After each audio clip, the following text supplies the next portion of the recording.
Hey guys, it's Peter, and I'm back. Of course I'm back. I'm not going anywhere. Boost! Peekaboo. I see you because I'm YouTube famous now. Available!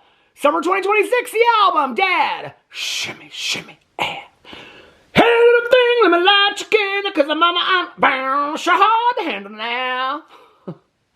I went to a party last Saturday night. I didn't get laid. I got in a fight. Kiss me once. Please. How are you guys doing today? I have had such a busy day today. Okay?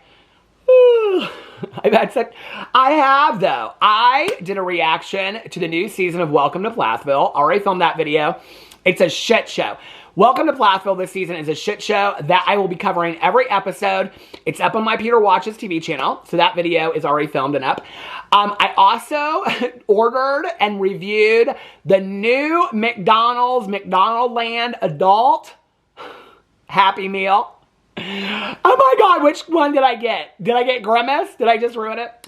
Anyway, I don't know so much what I think about it being for adults.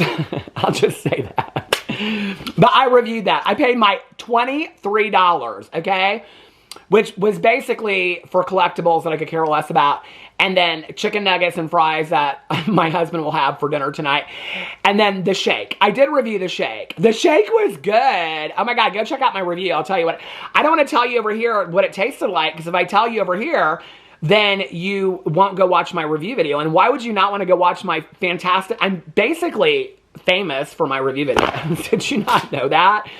I mean, do you think I'm lying in my intro when I say I'm YouTube famous? I'm YouTube famous for lots of things. Just, let's not be keeping lists, okay? Let's just not do that tit for tat stuff. Let's not be keeping lists on people, okay? Some people are famous for some things and some people are famous for other things. It doesn't matter, okay? Like, I mean, Taylor Swift is famous for her music, and I'm famous for doing low-budget food reviews on a review channel. I might not have the Swifties and the following that she does.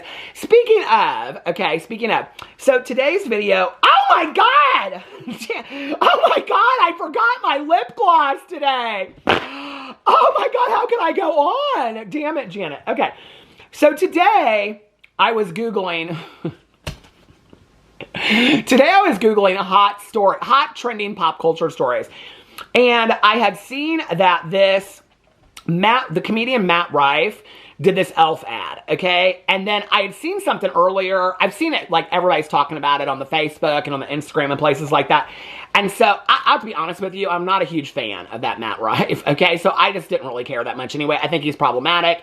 I'm not a big fan of him. And in all honesty, I don't really think that he is that funny. There's not really that many male comedians that I think are that funny anyway. I like female comedians. So, but I don't really think he's that funny. I don't really get his humor a whole lot and all that kind of stuff. But I'll tell you who I do love so much right now. And I have watched so many of her videos on her stand-up videos, and she is hilarious, is Meg Stalter. Do you know who I'm talking about? She's on Hacks, and she has her own show now on Netflix. Have you guys seen her stand-up? Like, you either get it or you don't get it, but I think she is so hilarious. The other one that I really like right now, she did a Netflix stand-up. Her name's Leanne something. She's like Southern.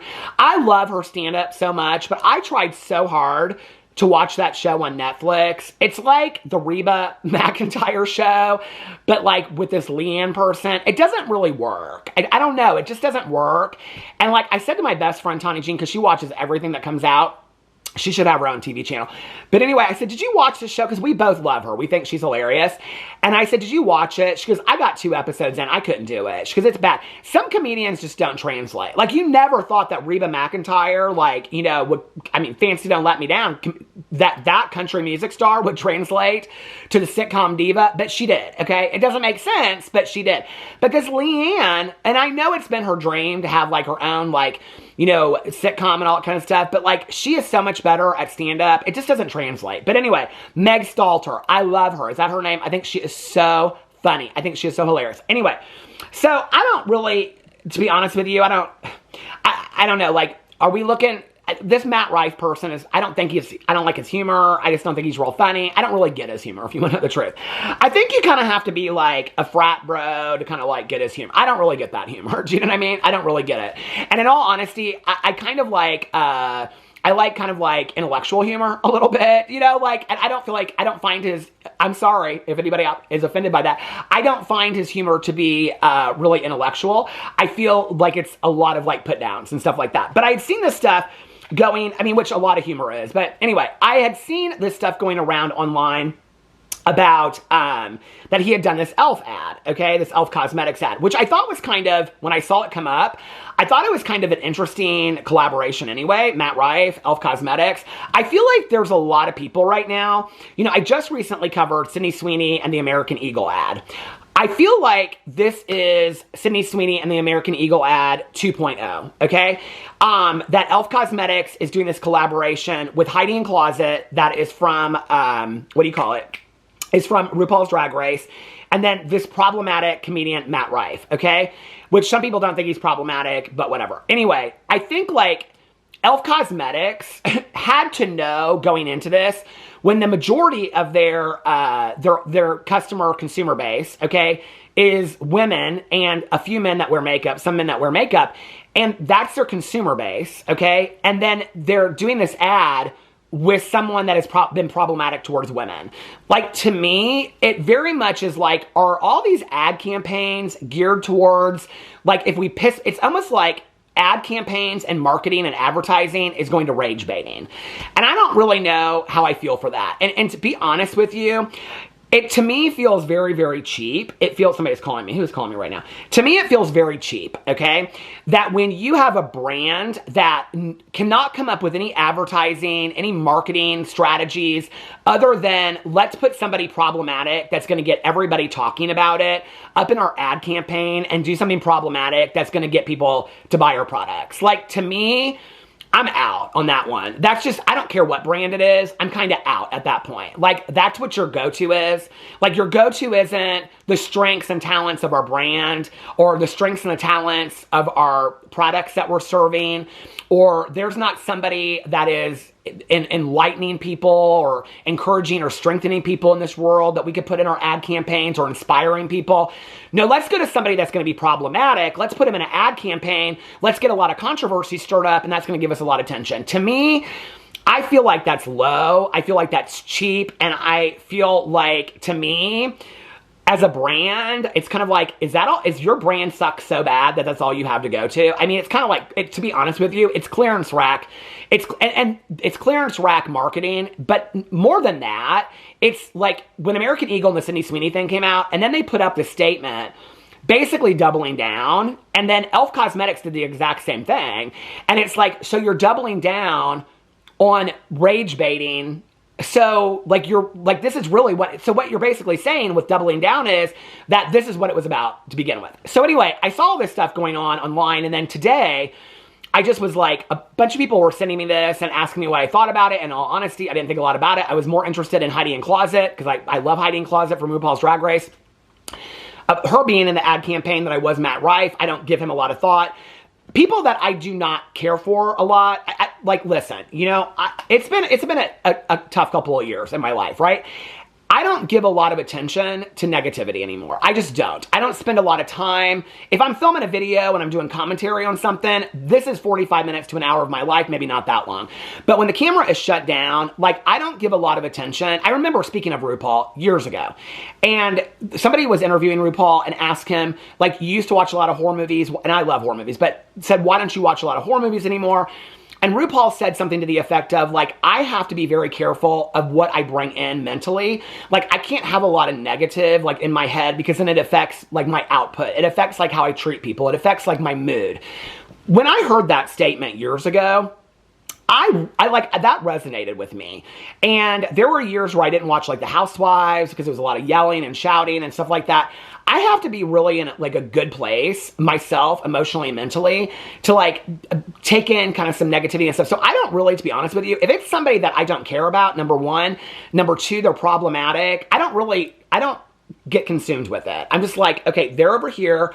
I'm not giving it a lot of attention. I would rather give attention to somebody that's inspiring the world. In my personal life, over here, this is a commentary channel. But in my personal life, I would rather give attention to a book that is making me happy, or a TV show that makes me feel calm and relaxed, or having a conversation about peace and serenity with my friends. I don't want to spend my life talking about a lot of negativity. And I feel like we live in a world now where we are, and I think it's really affecting everyone's overall mental state, because we're just bombarded constantly with negativity, right?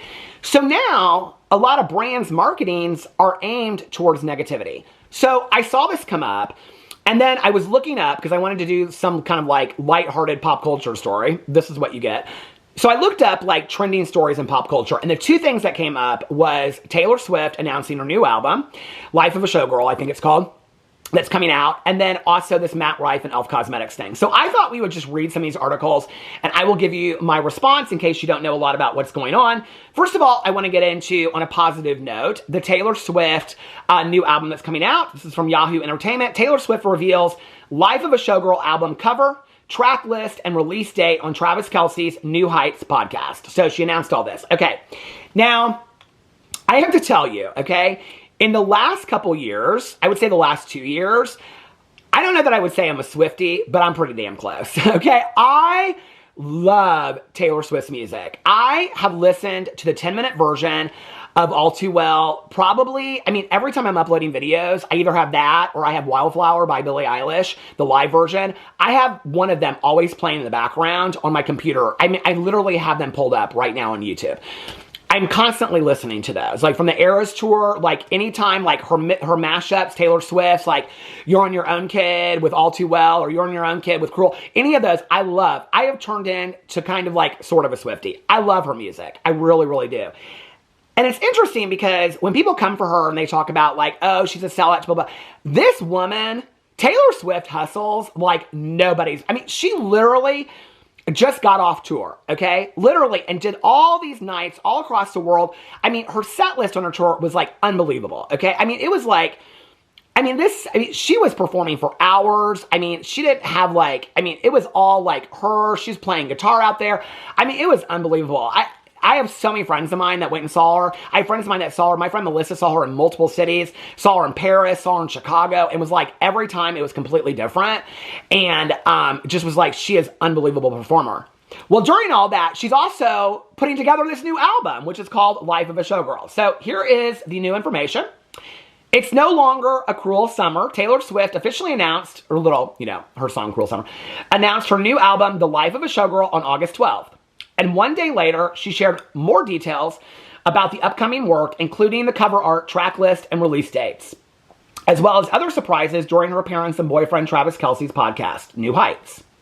Fans noticed Swift was up to something earlier in the day when a cryptic countdown, and I saw this, people kept on posting this on Instagram, was posted on Swift's Taylor Nation Instagram story. The countdown led to 7 p.m. when the New Heights podcast episode was set to drop.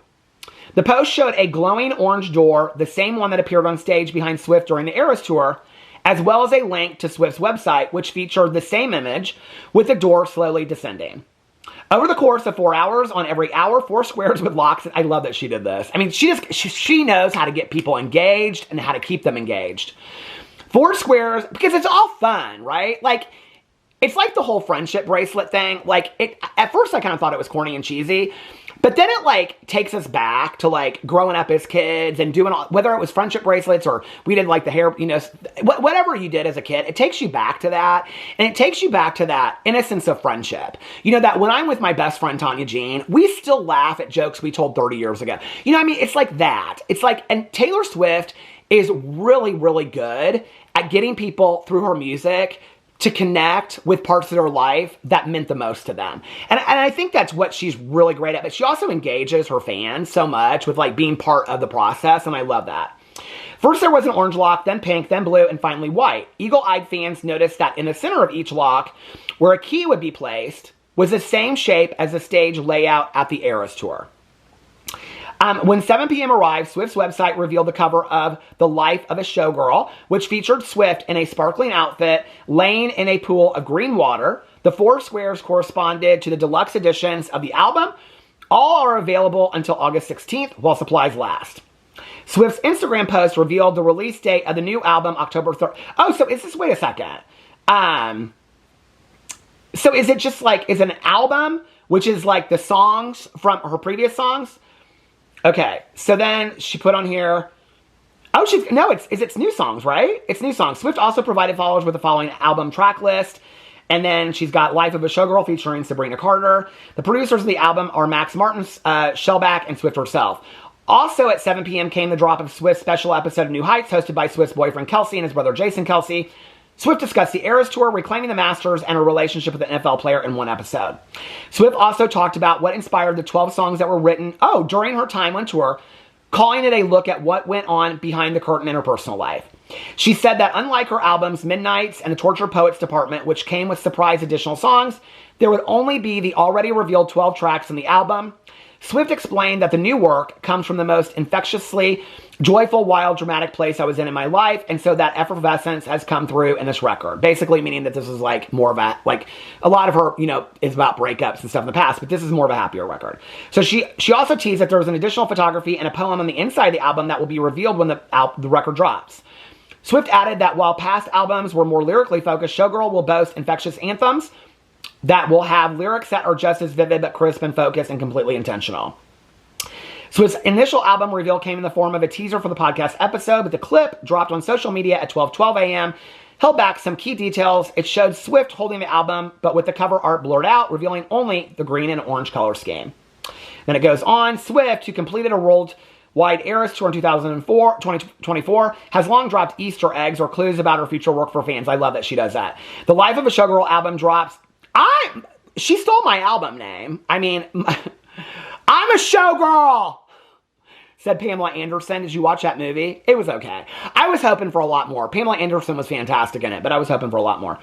Anyway, the Life of a Showgirl album drops she really is a showgirl. I mean, if there's a showgirl, Taylor Swift is a showgirl. Life of a Showgirl album drops is no exception. A video posted to social media ahead of Swift's Miami performance on October 18th, 2024, showed the artist standing in front of section A12, a clue as to when her album announcement would arrive. That night, she also... Oh, August 12th. Y'all are so smart! That night, she also performed her 1989 album set in orange and green, the colors of the Miami Hurricane. She is ahead. Swift has been regularly spotted in orange and green outfits over the past year, possibly foreshadowing the color scheme of the album.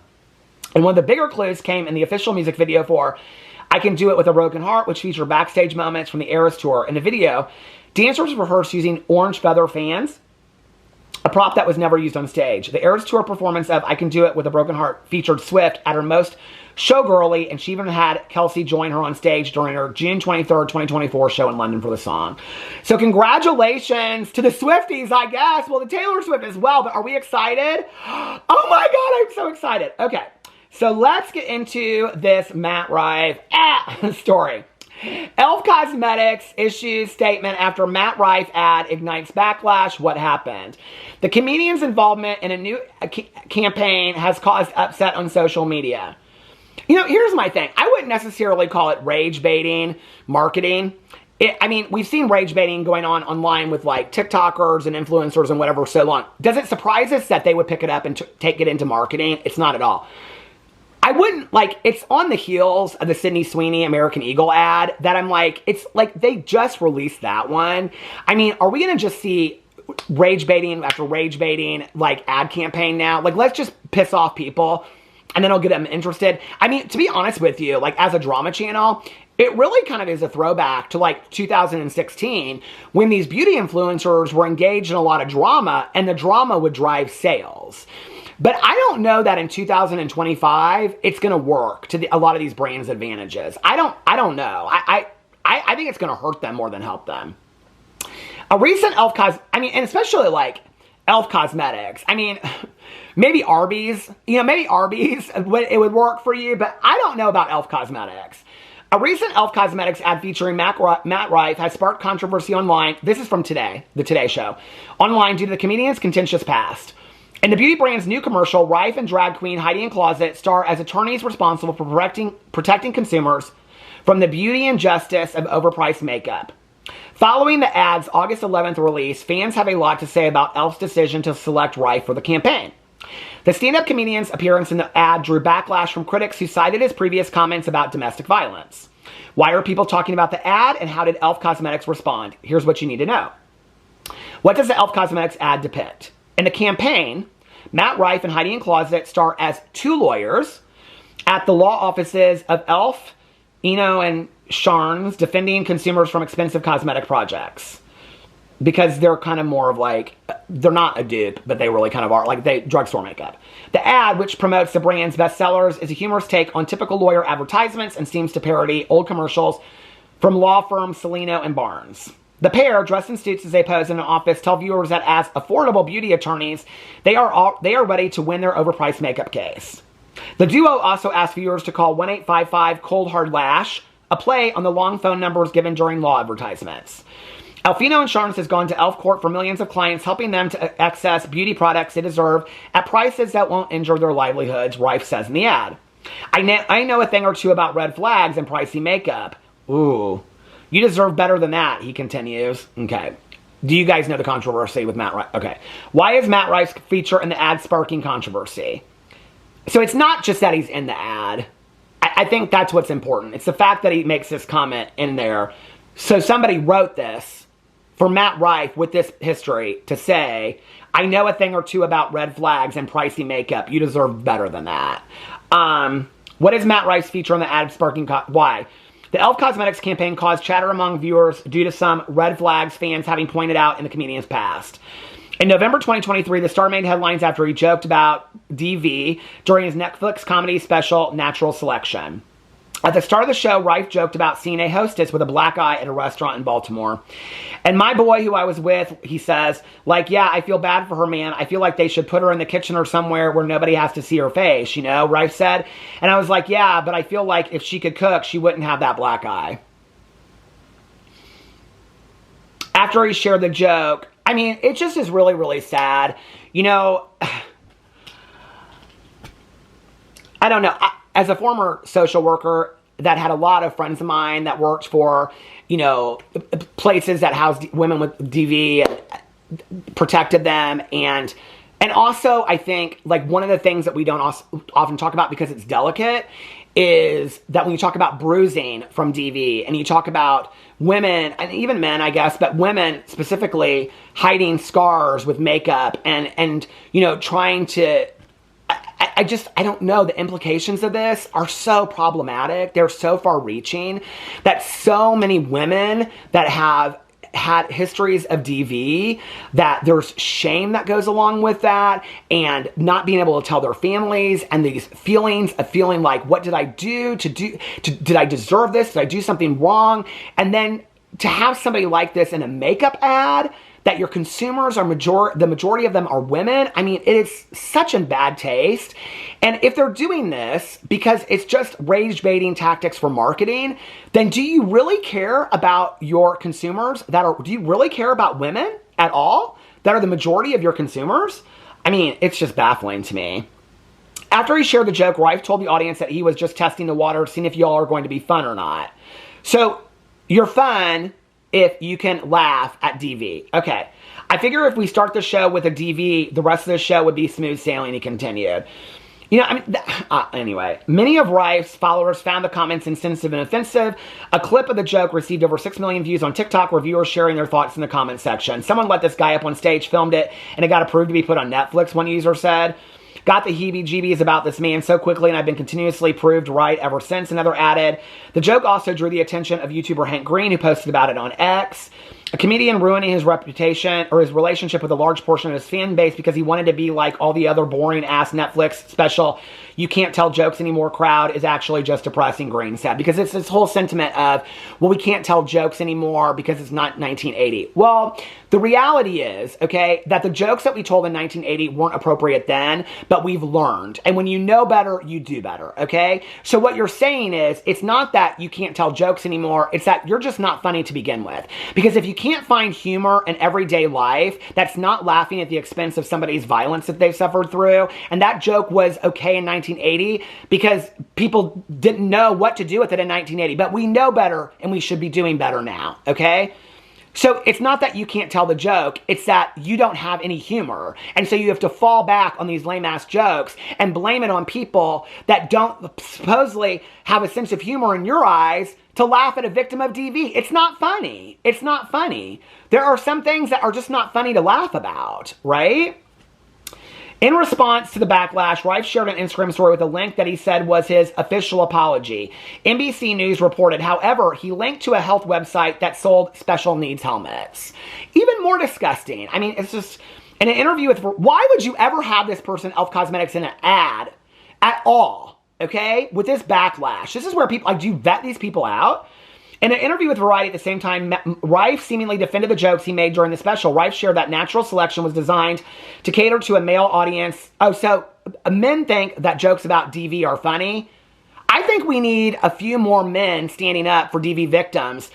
If that's your take, okay, then that is a sad sentiment for men and toxic masculinity in our society today. That is a really, when we are having these shows about like that TV show that went viral on Netflix called Adolescence, I mean, when you see the role models of our young male youth today, like, this is a sad sentiment that you are saying that your audience is mostly a male audience, and he wanted to allow people, he doesn't pander his career to women. Okay. But at the same time, do you have to put down women? Less than 2 years later, Rice's feature on the E.L.F. campaign has... Because if a woman would do that with a man, okay, she would quickly be put in her place. Less than 2 years later, Rice's feature on the E.L.F. campaign has critics questioning the brand's decision to platform the community, or platform the comedian. Out of all the people in the world, one user commented on the brand's Instagram post of the campaign, I truly can't believe that not one person at E.L.F. did not say, we should not partner with a man who made jokes about DV, added another. As a survivor, you should all be ashamed of yourself. He's not even in your demographic, nor is he using your products. Exactly. Makes no sense unless it's rage baiting. You can take your increasing prices and short-sightedness somewhere else. I'll never buy from you again, a third critic said. Has E.L.F. spoken out about the backlash? On August 13th, E.L.F. Cosmetics posted a statement on Instagram regarding the campaign. You know us, we're always listening, and we've heard you, the brand wrote. The campaign aimed to humorously spotlight beauty and justice. You couldn't have done that with anybody else. You couldn't have found anybody else to do that. We understand we missed the mark with people we care about in our E.L.F. community, the statement continued. For some, the apology missed the mark. I'm sorry, but this is a non-apology. What exactly is E.L.F. going to do other than say you missed the mark? Now would be a good time to donate and highlight organization that supports DV survivors, one user commented on the post. I'm failing to understand how I know y'all did your research on Matt Rife and still said, yeah, that's our guy, added another. In an August 14th interview with The Business of Beauty, E.L.F.'s Beauty Global Chief of Marketing Officer Corey Marsciuto addressed the brand's decision to feature Rife in the campaign. Marsciuto said that E.L.F. selected Rife because his TikTok audience is largely female and under the age of 34, and the brand's sweet spot. Well, that's interesting because up here, Rife said that when asked about it, he said that he was not going to pander. What was his comment again? That he was not going to pander his career to women because his audience was mostly men. So how did E.L.F. Cosmetics get that so wrong that they felt like his audience was mostly women when Matt Rife said his audience was mostly men and he wasn't going to pander to women? So either Matt Rife is lying or E.L.F. is lying, or they're both lying. Marsciuto said that E.L.F. selected Rife because his TikTok audience is largely female and under the age of 34, the brand's sweet spot. Marsciuto said the backlash was a surprise to the brand. Obviously, we're very surprised. Marsciuto told the outlet there was a big gap between our intention and how this missed the mark for some people. We always aim to deliver positivity, what this one didn't, so we find ourselves in a position where, quite honestly, that doesn't feel good for us. Unfortunately, and it doesn't say this on here, but they have left the ad campaign up, even though they supposedly apologized for it, which means they don't feel like they did anything wrong. I don't know. I think it is.